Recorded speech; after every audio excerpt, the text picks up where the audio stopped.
So quick one. Today we are going to differentiate between a group and an auto layout frame.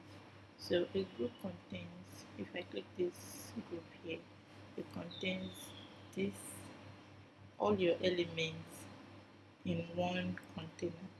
So this group here, you have the text get started and you have the rectangle. So for this group, if you want to do anything to it, you click the group as a whole, then you can either enlarge, you can see that the rectangle is enlarged.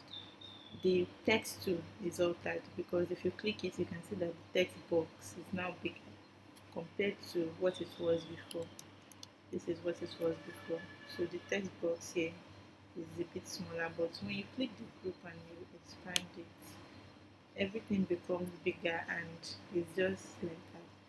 But for an auto layout frame, if you increase it depending on your setting, you can see that the text box remains the same while the frame gets bigger. So for this auto layout frame, it's not a rectangle and a text, it's just a text inside the frame.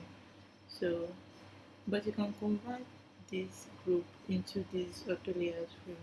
So how to do it is you are going to copy this. Let me just copy and paste it, drag it down here.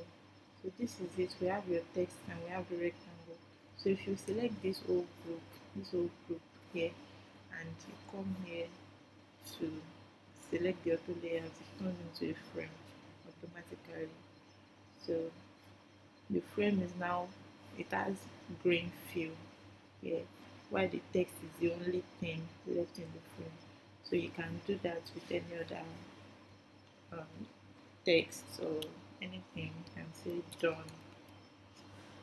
So this one now, to convert this, you group it like I showed yesterday, then you add an auto layout feature.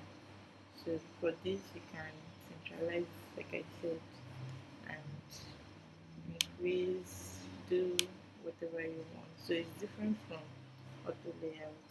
So this one now, if you want to, the third example I will show, if you want to do a text and a rectangle, you just put the text and the rectangle here. So if you group both of them, they are now in a group. If you group both of them and you, let's put this one above this to make it appear.